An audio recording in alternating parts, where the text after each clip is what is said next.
12 دقيقة بعد 9 صباحا. فاضل السادة والسيدات، نحييكم في كل مكان. برنامج من واقعنا يأتيكم على المباشر ويسلط الضوء على مقابلة الفريق الوطني والفريق البوركينابي ورأي المتخصصين المحللين والشارع. أيضا نتابع على المباشر مع حنان شوبية.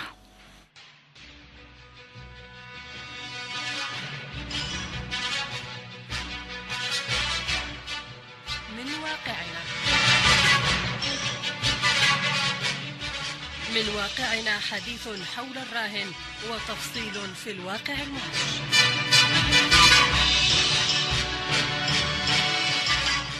من واقعنا أسبوعيا مع حنان شوبية.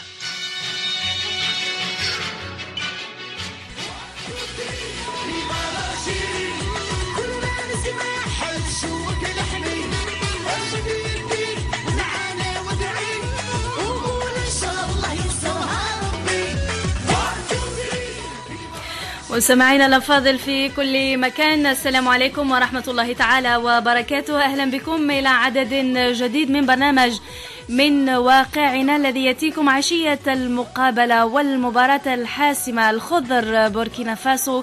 إذن لقاء اليوم وبرنامج اليوم سنكيفه والحدث الرياضي المرتقب.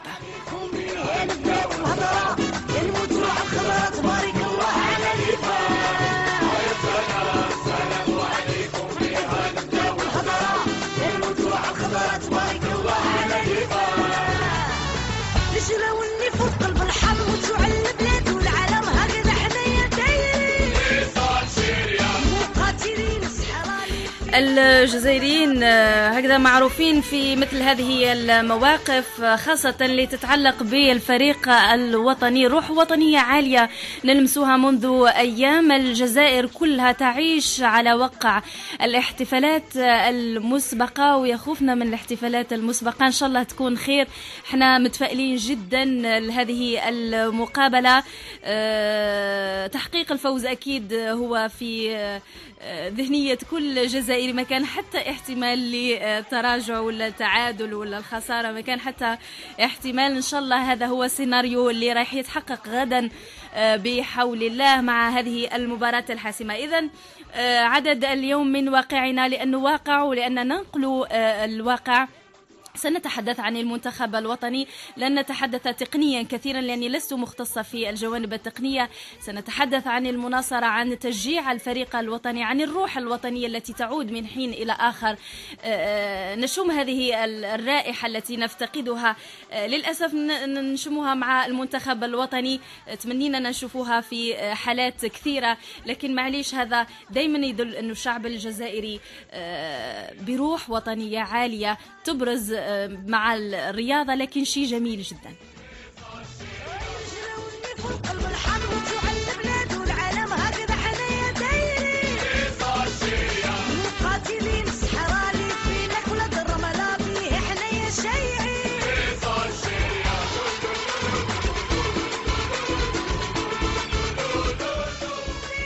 الأخضر يقولنا رانا ضامنين ربح ضمان عند ربي إن شاء الله، لكننا متفائلين جدا وراح نتحدثوا على هذا الكلام وهذا الشارع اللي راهو يتحدث على أمور كثيرة. إذن جلستنا اليوم رياضية 100%، شبابية 100%. نرحب بضيوفي الكرام. نبدأ من اليمين معي فيصل والناس، مدرب ومسير سابق في اتحاد بسكرة لكرة السلة. معنا عبد العزيز وشاب عباس صغير. معنا سليم ملال، لاعب سابق في فريق اتحاد بسكرة لكرة القدم. معنا زميل صحفي عمار القريد من جريدة النهار. ومعنا الفنان شيبو 14، فنان شيبو 14 وشباب الشاب عباس صغير وعبد العزيز راهم دايرين جروب اسمه بوبيسون، هكذا دايرين جروب راهم يغنيوا غير على الخضر. هذه الايامات راهم مواكبين هذه الموجة وهذه الحالة من الفرحة والتفاؤل المسبق. تفائلوا خيرا تجدوه، احنا رانا متفائلين ان شاء الله لا باس. نبدا معك سليم ونبدا معك فيصل. فيصل نبداو كمقابلة تنتظرنا صعبة جدا. يبدو أننا الوحيدين ممثلي العرب في مونديال البرازيل. هذه فرصة أولا أن باش نثبتوا مجددا أن الجزائر، الفريق الوطني الجزائري هو الأول عربيا من ناحية الإمكانيات، وربما من مراتب الأولى إفريقيا، ما نقولوش الأول لأنه كاين فرق أيضا عريقة إفريقيا. مهمة صعبة تنتظرنا غدا. بسم الله الرحمن الرحيم. صباح الخير. أشكركم على الدعوة. صباح الخير لجميع المستمعين. صباح الخير، ونتشرف بحضوري مع الزملاء هنايا. نحيي سليم، نعم، أحد أعمدة كرة القدم في بسكرة. أكيد. وش نقول لك؟ مقابلة يعني في نظري هنا، والإحصائيات ثاني كيف تقول، يعني ما هيش مقابلة كبيرة يعني اللي تخوف لدرجة أنه ندخلوا فيه هستيريا تاع خوف من المقابلة. إمكانيات متوفرة، تقنيا يعني نشوفوا الاستاتيستيك تاع لي جوار نتاعنا كل مليحة، يعني في نجم نقول 90% راهم جاهزين، خاصة من المقابلة تاع 12 أكتوبر اليومين هذا في ظرف الشهر هذا. يعني اللاعبين تاعنا كل كانوا اللي ما لعبش وموش جاهز لاعب نصف المقابلات تاع الفترة هذه.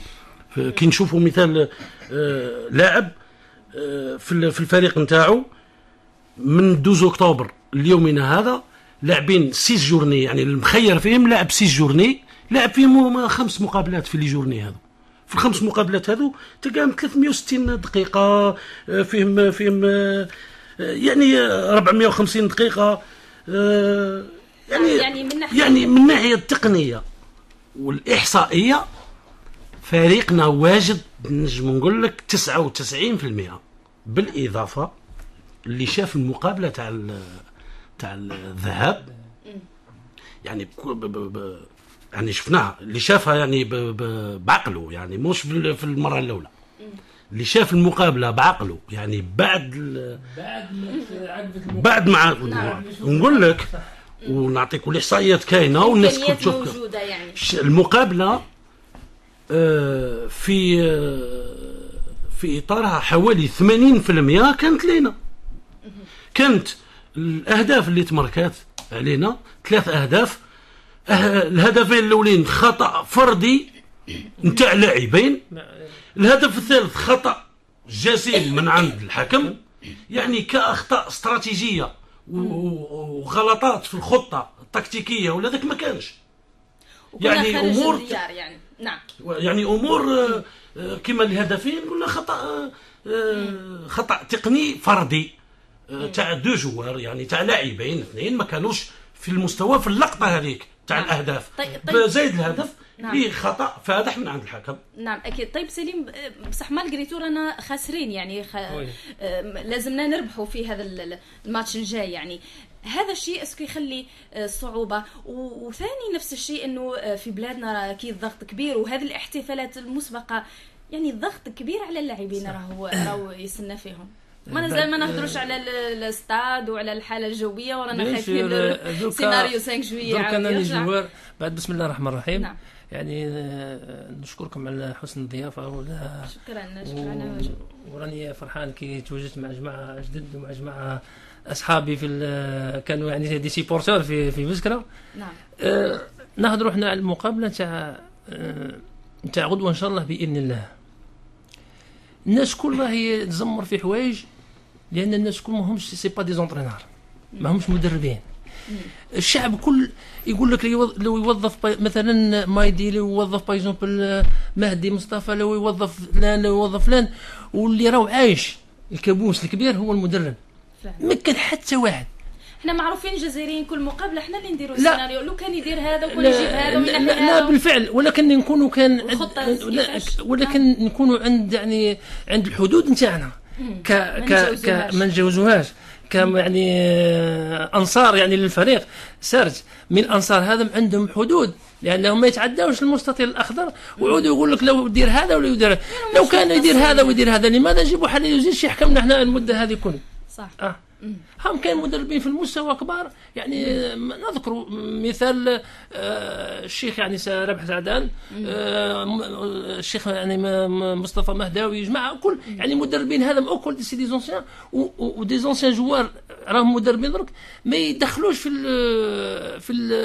التشكيله تاع الفريق يقول لك كله يدير هذا ويدير هذا ويدير ولكن بعد ديري في بالك بعد التوظيف تاع اللعابه اللي وظفها من المدرب ثم تتدخل الناس مدربين يقول لك انا كنت لو يدير هذا لو دار هذا في المكان معليش هذه تتدخل هذا لو دار هذا في المكان لو دار ولكن توجور نقولوا المدرب هو اللي راهو عايش في ضغط نعم هذا الشيء ولد الضغط على نهضروا على المقابله تاخذوا ان شاء الله باذن الله لازم الناس انا لعبت البالو وباش نلعب البالو نلعبوا زين يعني مليح وباش نطبق الخطه اللي غادي يعطيها للمدرب وباش نطبق التعليمات تاع المدرب لازم علي انني نخش وانا ثابت يعني واش راني ندير وانا واعي اللاعب لازم يعود واعي لازم يعود واعي احنا لعبنا يعني ذهنه صافي ذهنه صافي نعم. ما عندوش ونعطي للاعب انا نعطي للاعب باش يعود مركز مليح في المقابله هذه انه يتجاوز الكلام مع الخصم خاطر راهم سيدي لعابه لعبوا مع بعضهم في فرنسا لا يلعبوا مع بعضهم في اوروبا اللاعب انه باش هذه لا هو احتكاك استفزاز موش استفزاز ولكن سهوله الفخ خاطر هذا من اللعابه الافريقيين اذكياء علينا احنا نهضروها دوك اللاعب نعود انا لاعب معاك في فرنسا نجي مثلا لاعب من لاعبنا احنا نقولوا وما يعني من هذه البوين هذا نحتفظ به ولكن نزيد نحطه انا كاني نقطه لان باش ما نطيحش في فخ تاع سهوله الكلام ما بيني وبين اللاعب الخصم لان لكن احنا معروفين باعصابنا كي نخش بالكلام معاه معناتها نعطي له فرصه باش انه يريح باش يلعب المقابله ريح انا في المقابله هذه نحكم اعصابي ونركز مليح وما نهضرش بزاف مع اللاعب نفذ خاطر انا نقول لك انا لعبت البالو في الكره كان دي زافونسونتر يعني قلب هجوم باش يطيح يعني الخصم نتاعو باش يجيبه في الفخ نتاعو ويلعب معاه بسهوله هو انه يكثر معاه الكلام في الميدان في ما يخص الاشاره اللي راهو يقول عليها خويا سليم الندوه الصحفيه تاع الكوتش وحيد حليلوزيتش اكد على التحضير البسيكولوجي المقابله هذه والله نقول لك صراحه ما يعني تحضيرات تقنيه تحضيرات بدنيه عندنا لاعبين محترفين يعني محترفين الى درجه كبيره يلعبوا في نوادي كبيره نعم المشكله وين انه التحضير البسيكولوجي هذه مقابله تجاوز هذا الضغط هذه مقابله تحضير البسيكولوجي نتاع اللاعبين اكثر منه تكتيكي او بدني او فني تحضير بسيكولوجي لانه مقابله كما يقولوا كابيتال سي لا ديرنيير لو ديرني ماتش بور لا كاليفيكاسيون يعني لو ديرني ماتش بور لا كاليفيكاسيون كاين ظروف تختلف مش كيما مثال الجوله الاولى من التصفيات كيما المقابله هذه الجوله الاولى من التصفيات قادرين كنا نزيد نوضح لك حاجه فريقنا تغير مش مانيش نحكي على اللاعبين فريقنا تغير في السيستم دو جو يعني في طريقه اللعب وفي الاستراتيجيه تاع الفريق تغيرت الى درجه تاع 90%.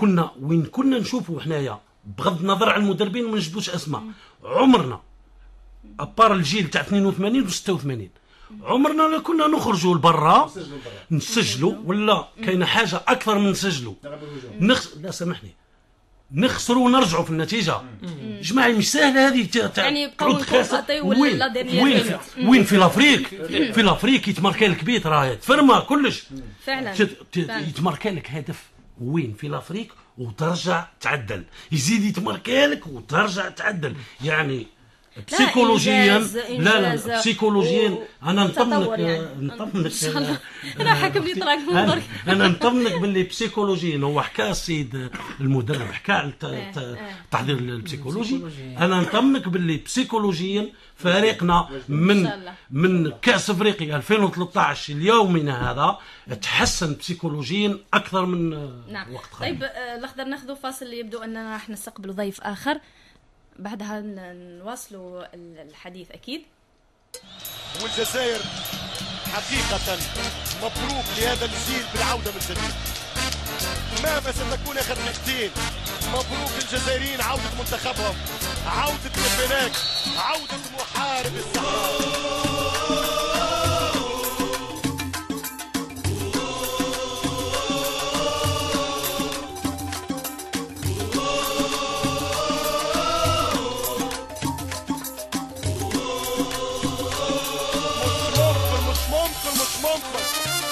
نشطوا على الصامبا ونغنوا على الجومبا، خضرة بكيتي العيون والرحسي 40 مليون.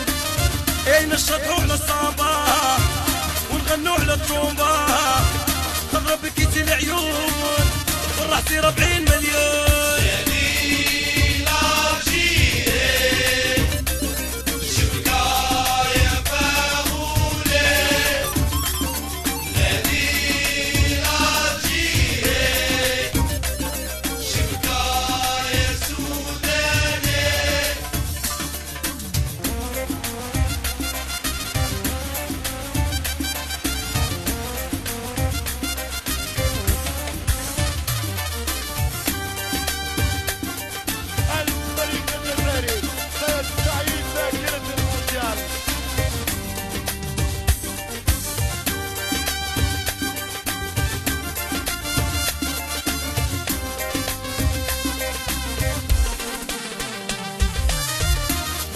مشاني في غولي سليماني بعلمنا طالعين المراكنا رايحين. اي بوكر ومشاني في غولي سليماني بعلمنا طالعين المراكنا رايحين.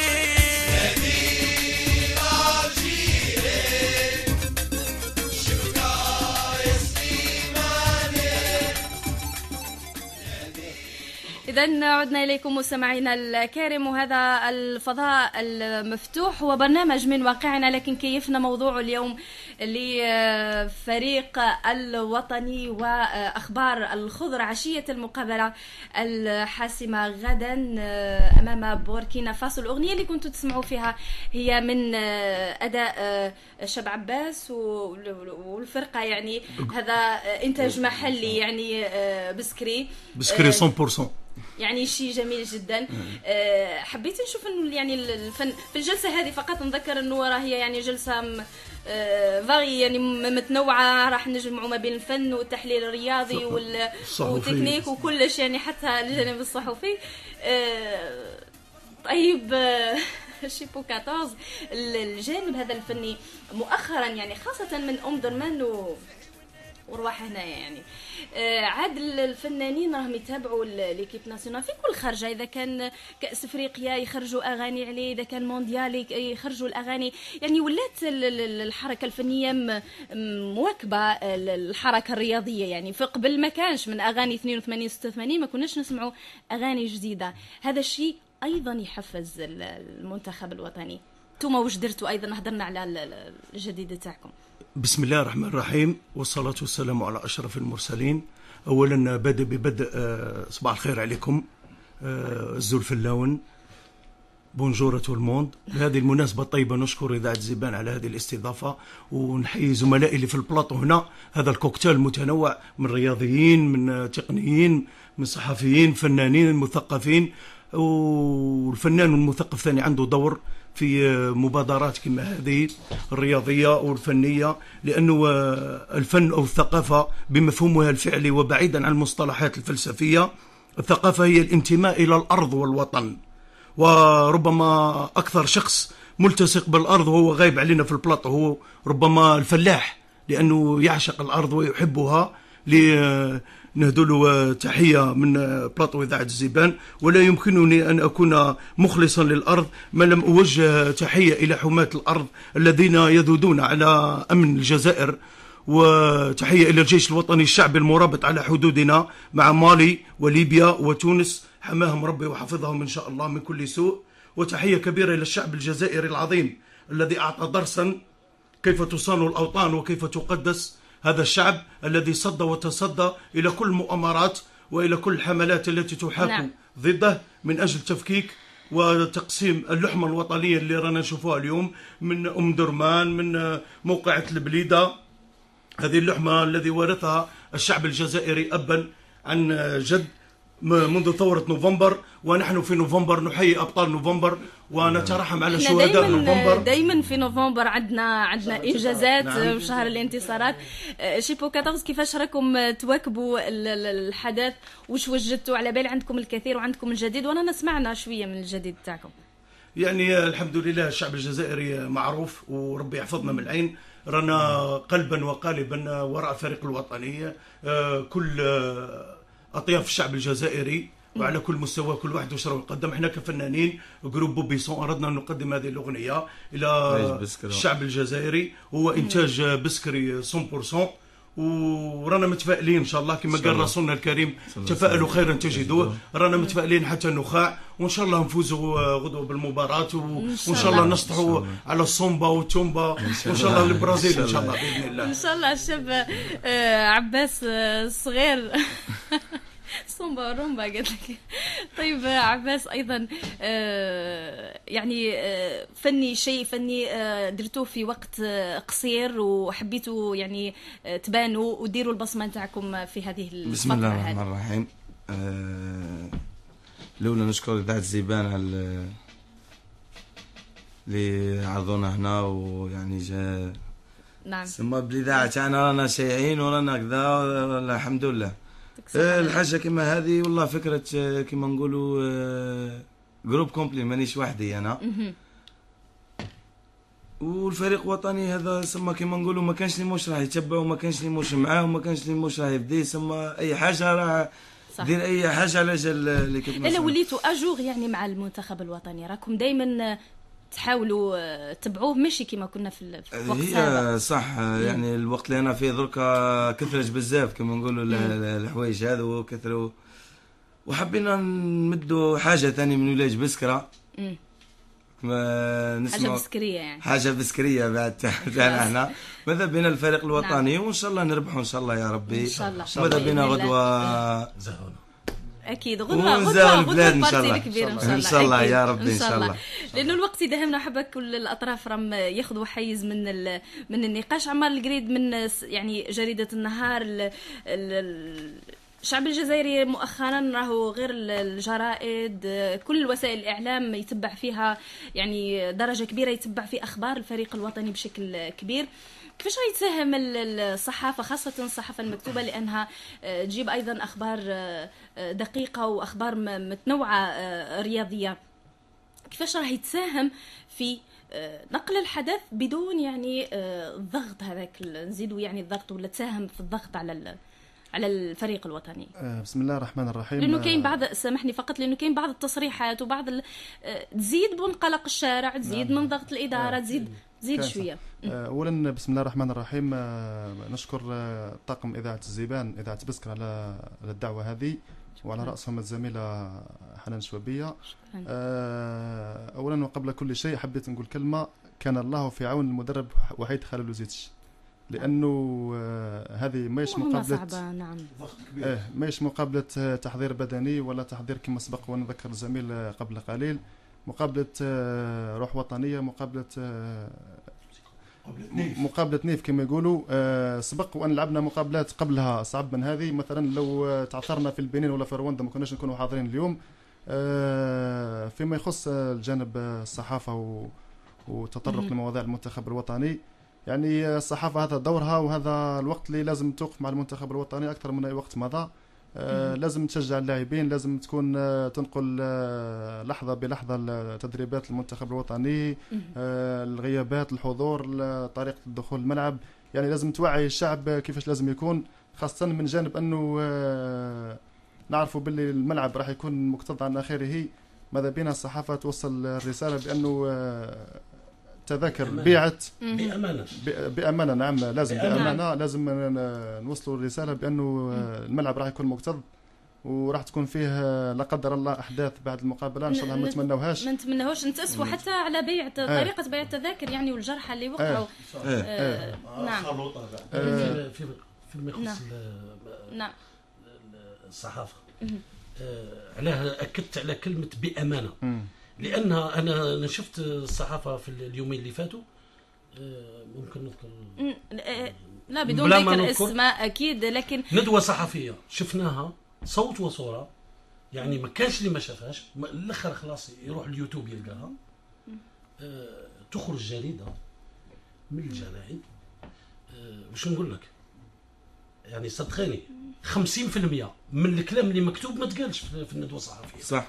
نعم هذا الشيء اللي قلت انه الصحافه ايضا عندها دور مهم. ما تزيدش يعني على هذا الشيء، اكيد راح لازم تخفف الضغط. مع انه في سامحني، مع انه في مواقف كما هذه، يعني رايي الشخصي في مواقف كما هذه الصحفي ربما مسموح له يغطي في مواقف كما مسموح له يغطي بطبيعه الحال، مسموح له يغطي في بعض الحالات، لكن ما نقدرش يعني قلت لك مش كل، يعني مع احتراماتي لجميع الصحف ولا جميع الصحفيين وجميع المراسلين، لكن نقل الخبر بمصداقيه والراي كما يقولوا والراي الاخر.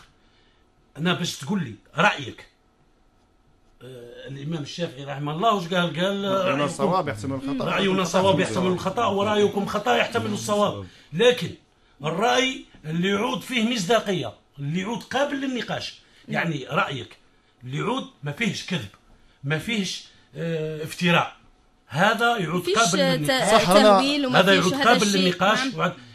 فما بالك في فتره كما هذه وين الفريق الوطني المنتخب الوطني الجزائر محتاجة الجميع. نعم فيصل، راني معك فيصل.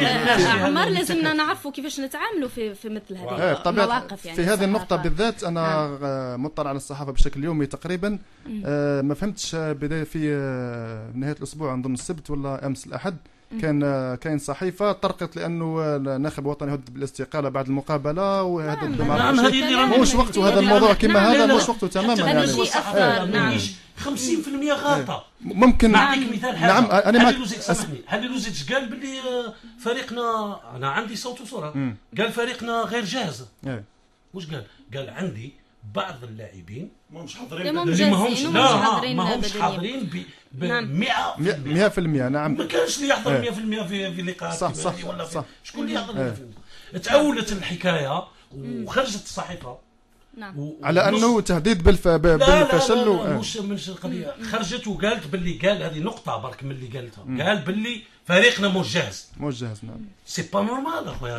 جايني الله دار هذا اللي ما شافش الندوه الصحفيه واش يقول. كان ممكن الصحفي هنا يغطي على النقطه هذا. جايني في لقاء فاصل، في لقاء كما يقولوا في لقاء فاصل كما هذا، ويجي يقول عندي فريق مش جاهز ولا لاعبين مش جاهز. لكن الشيء الايجابي انه المواطن والمتتبع والجمهور راهو يعرف يفرق. كاين عنده وسائل اعلام مختلفه، يقدر يسمع، يقدر يتلقى المعلومه صحيحه، ويقدر يعرف يفرز المسموع. ممكن هل تدخل في حسابات بين الصحفيين وبين الناخب الوطني ممكن في زوايا ضيقه برك. مش نحكي مثال على انت ولا انا ولا نروحوا نطلعوا ما نستناوش.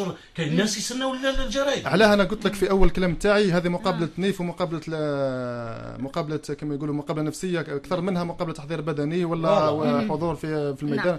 تحضير البسيكولوجي عنده دور كبير بما فيها الاعلام. إيه. الاعلام بالنزاهه تاعو. صح. الوقت راهو يدهمنا وحبينا نطرقوا النقاط. فيصل راهو بروح وطنيه كبيره اليوم، ماذا بيه يلعب الماتش اليوم قبل الغدوه. هو اللي روحك مطرق اكثر منا. عبد العزيز ما تكلمناش معاك. عبد العزيز حبيت نعرف يعني كشاب الحاله اللي رانا نعيشوا فيها هذه الايامات، الناس راهي ديفيلي في الليل، لونكومبرومون في الصباح، في اللونكومبرومون غير من اللي راهم يبداو يديفيليو من درك، يعني حاله من تشجيع المسبق. انت راك معاه ولا تحب نتريثوا شويه نخليوها من بعد، ولا راك تشم في ريحه ام درمان من درك الناس شويه تشجعت ولا كيفاه؟ بسم الله الرحمن الرحيم. نشكر اذاعه زيبان على حسن الاستضافه. فيما يخص تفاؤلات، هو يعني شعب جزائري ككل متفائل بمباراة فاصلة، يعني الناس كل حابة الفريق الوطني يربح. أكيد. نعم، لكن هذا الشكل من أشكال المناصرة يعني تشوف فيها مليحة. كاين ساعات خرجنا شوية على نقول له تفاؤلوا خيرا تجدوها. معليش. نعم. أنا عندي تفسير وتفسير منطقي يعني في الحق، خاصة اللي قاسوا كرة القدم وشافوا دخلوا في الرياضة. تفسير منطقي. ما كانتش عندنا ثقة كبيرة في الفريق الوطني تاعنا. صح. رجعت هي الثقة. رجعت نعم. ثقة. كنا نلعبوا ب 11 لاعب، يعني قلت لك بغض النظر على الاسماء والمدربين مش شاتين ندخل فيها. كنا نلعبوا ب 11 لاعب، المدرب يدور البنك الاحتياط نتاعو، يشوف بنك الاحتياط يتحشوا رجليه ما يلقى ما يقول. قلت لك فيصل احنا شخصيا سامحني، احنا ما كانتش عندنا ثقة، والشعب الجزائري بصفة عامة واعي ويعرف وما يحتاجش الى وصي. الشعب الجزائري عرف باللي عنده فريق وعاد عنده ثقة في الفريق نتاعو. يعني قلت لك من ناحية نتاع تروح لافريق تربح، تروح لافريق تكون خاسر وتعاود تعدل دو فوا، عاد عنده ثقة كبيرة. والثقة الكبيرة في الفريق الوطني هذه خلاته عنده تفاؤل كبير وخلات. نعم، حتى المدرب ربح سعدان في اخر ربما عهده في المونديال الاخير قال احنا راي مهمتنا نكونوا فريق، يعني حتى مستقبلا للمونديال القادم، ولا يعني مش مهمتنا فقط ننتصروا، لانه بعدها كانت اخفاقات وعدم تسجيل وهجوم. السبب الرئيسي هي الثقه في المنتخب الجديد هذا. نعم. طيب سليم الليل ايضا نروحوا للكوتي تكنيك. يعني الجزائر في طريقها لتكون الممثل العرب الوحيد في مونديال البرازيل. قراءتك أيضا للعرب يعني وإخفاقاتهم. تونس البارح خسرت 4-1 مع الكاميرون. مصر مهمة شبه مستحيلة. الأردن أيضا ودعت. الفرق هذه كيفاش حتى تظهر المستوى نتاعها هو على المستوى يعني السياسي نتاع البلاد. تدهور الامور كما هكا، يعني تاثرت بالربيع العربي سياسيا. الكره راهي تتبع السياسه مهما كان ظروفها. الكره راهي متبوعه بالسياسه مهما كان الظروف. وانا نزيد ناكد عليها. الفرق هذه كانت كما مصر، نهزوا مثلا تاع مصر كانت من اقوى الفرق العربيه والافريقيه بالنتيجه هذه وبهذاك الاداء.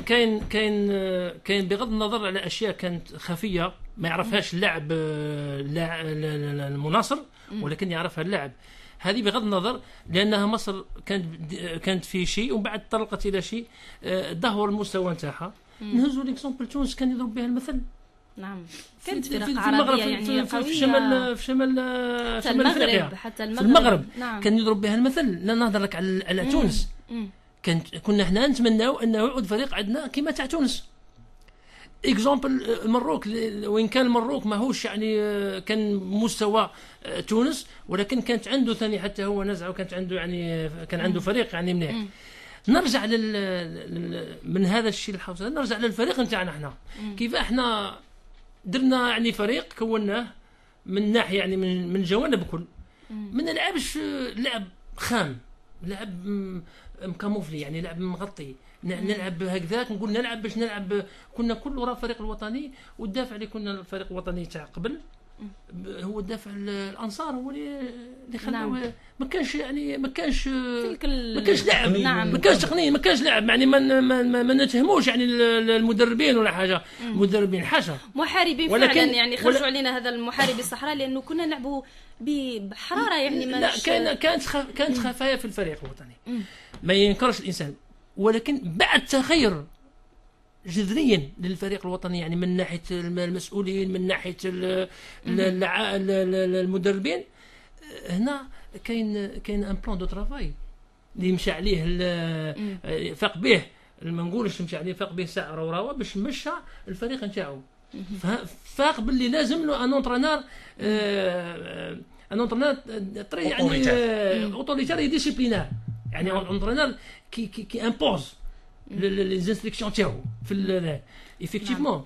بعد ما جاء لونترينور حليوزيتش كانت تغيرات جذريه في الفريق الوطني. كانت ما نقولوش انه حليوزيتش بدل لنا غير لنا يعني الفريق الوطني 100%، ولكن فيه تغيرات ما ننكروش. كان ان فون دو جو، كاين لعب، كاين ان فون دو جو، كاين لعب عادوا يحترموا الفريق، وان كان تجاوزات شويه بصح عادوا يحترموا الفريق. عدنا كي نخرج ثاني الفريق الوطني نلقى البديل ثاني عاد يفرح الواحد. اسمح لي سيدي، النقطه هذه بلا ما نساو يعني الامكانيات اللي متوفره للمنتخب الوطني حاليا ما كانتش متوفره من قبل. اسمح لي والله صدقني، انا راني اونسيان جوار، وكي نهضر لك على اللعاب، نهضر لك على كوتي تكنيك، ما نهضرلكش امكانيات هذيك. الجزائر كانت موفره، عندها دور امكانيات. اسمح لي، كانت موفره طول السنين. انا نفهم كاش تبارك صغير تا فيصل طول السنين كاين موفر. لا سامحني في النقطة هذه، خلينا نهضروا برك في النقطة هذه. ربما راكم ماكمش مختلفين، ماكمش بعاد. شوف في النقطة هذه حنايا اللي ضرت الرياضة نتاعنا وضرت كيفاش يقولوا كرة القدم الجزائرية والمنتخب الوطني، ضرتنا العشرية. الله لا يعيدها. خلينا دوكا نرجعوا للعشرية. كان الامكانيات من قبل كاينه وإلا مازال تطورت. هذه العشرية نهضروا عليها. هذه عشريتنا حنا، راهي عشرية مصر وعشرية تونس وعشرية دوكا يا بابا هما ندور عليهم. لكن نهضروا هنا في الفريق الوطني في اللعب نتاعو، خشوا او فون دو جو، خشوا للداخل للميدان. تغيرنا بزاف، نسبة كبيرة. ولا انا يعني كلاعب قديم يعني نقدم 3 نصائح لو ياخذ بها، ما واش نقول لك انا هو اللي عندي، لو ياخذ بها الفريق الوطني ب3 نصائح هذا اكيد مع الوعده الاولى نربحوا الماتش تاعنا. لو ماركاج ستريكت في المنطقه تاعنا، المنطقه الدفاعيه.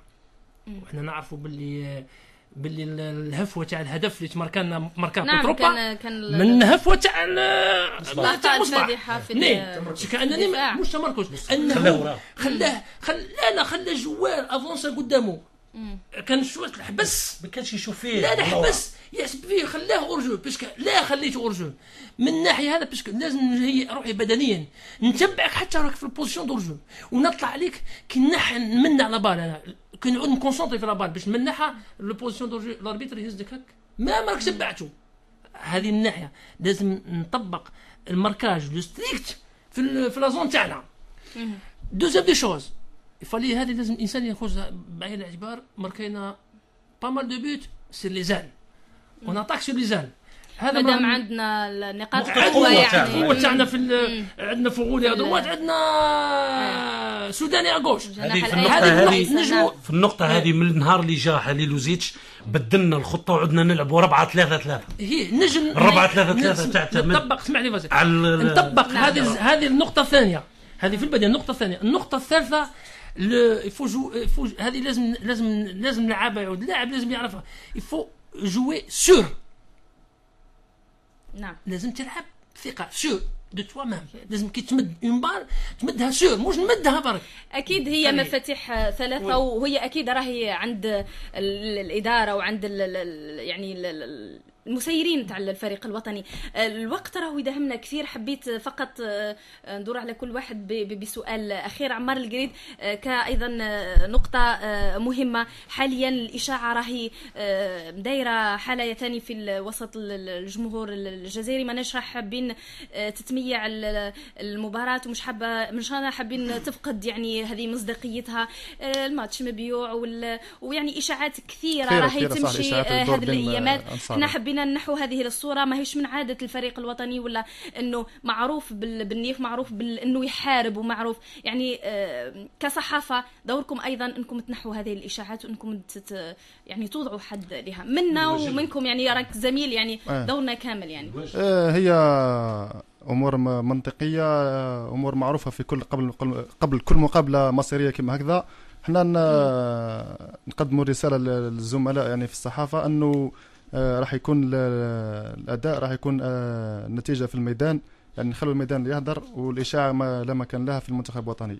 راه ما عندنا منتخب ما نخافوش عليه اكيد، وهذه ماهيش من شيم المنتخب الوطني. فنان شيبو 14 حابه نهضر ايضا، اعطيني كلمه احلى اشكال المناصره، كيفاش لازم نناصروا.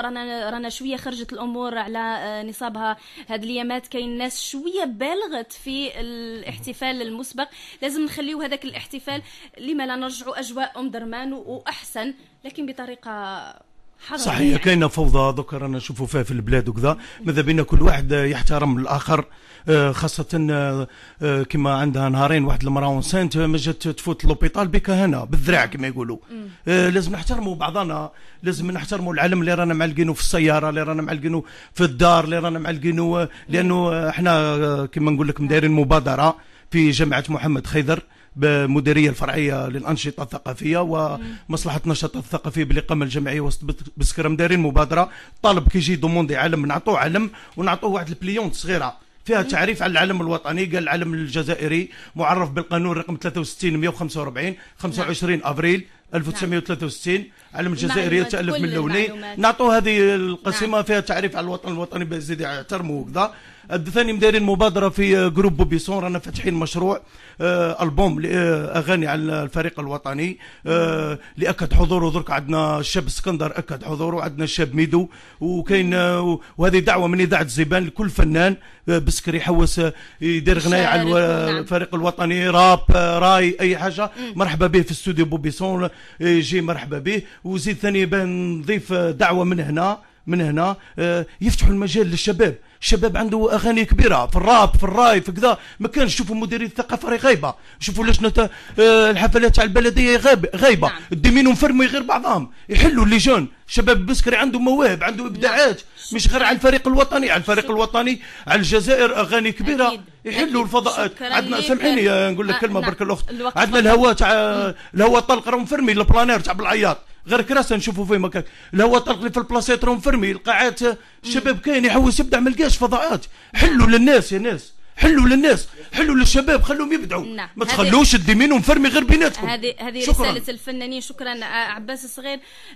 كلمه ايضا تقولها لي في هذا الختام، تفاؤلك، كلمه تقولها للجان اللي راهم يسمعوا فينا. يعني والله انا متفائل ان شاء الله رابحين، وماذا بينا يعني نوصلوا لجان هذو ينقصوا شويه من كيما نقولوا الهول الزايد هذا، الهول الزايد هذاك والحوايج هذيك راهي باينه. ثم ينقصوا شويه وحنا رانا معاهم، وبربي ان شاء الله ماذا بينا نربحوا. نديروا العرس الكبير ان شاء الله، ان شاء الله يا ربي، ونديروا عرس كبير وماذا بينا نفرحوا كامل. عبد العزيز واش تتوقع النتيجه ان شاء الله غدوه؟ والله كاي مشجع جزائري نتمنى الفوز ان شاء الله الفريق الوطني نتاعنا. شحال سكور؟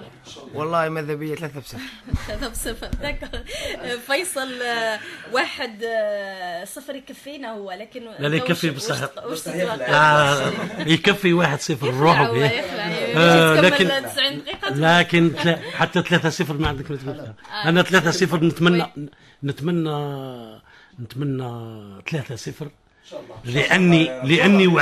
لاني وعدت واحد عزيز عليا، قلت له 3-0 شخشوخه نجيب لك هديه وانا اللي قلتها مش هو اللي طلب، واحد عزيز عليا قلت له 3-0 نجيب لك هديه تاعك لعندك. نتمنى ان شاء الله ما فيهاش الهديه. معليش عمر، ربما في ايضا في دقيقه وسليم لانه انا عندي كلمه فقط، نتمنى يكون الزميلين ايمن وعز الدين في الاستماع، انه نقول لهم اذا ربحنا ان شاء الله وفوا بالوعد تاعكم فقط هنا في مقر الاذاعه. اكيد. سليم كلمه اخيره واش تقول؟ كلمه اخيره، نطلب يعني باذن الله من الرب سبحانه عز وجل نربحوا المقابله هذه، حققنا ونيتنا ان شاء الله، ونكونوا في حسن يعني في حسن عند حسن الظن نتاع يعني المسؤولين تاعنا باسكو باش نوصلوا لهم ان لازم الشعب هذا يكون هادئ، ما يكونش يعني متهور لدرجه انه يعني تحدث مشاكل وتحدث حوادث يعني تروح خاصة حوادث مش شاتينها باذن الله. ونتمنى ان شاء الله الفوز للفريق الوطني.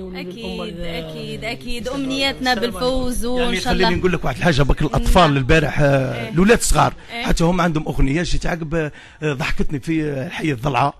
الاولاد يسيبورتوا واش يقولوا لا جافال لا غريزيل ولا الجيري في البرازيل. يعني تحيه للاطفال. ان شاء الله حنايا نروحوا ريو دي جانيرو وان شاء الله نحققوا النتيجه وان شاء الله نشرفوا بلادنا في البرازيل. وهذه ما هي الا يعني هو عبور فقط للعرس الكبير ايضا والاداء المميز ان شاء الله في المونديال.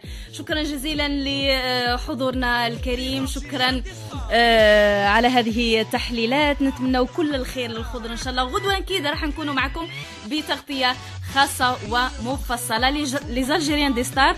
هذا الشيء اللي نختموا به اليوم هذه الجلسه. نلقاوكم بعد قليل. الى اللقاء. يا البلاد الهول في الفيراج وراح يتدلب في الصاج لي زالجيريان بارتو وكاع يسيبورتو اللي يحبوا البلاد وعليها كاع يموتوا. في فينومين في السودان وزيد وام درمان ديروا هاكي عنتر يحيوي يسكن الشيطان. صاحبي راك مليح ولا وراك مهبول تخرب في الجيري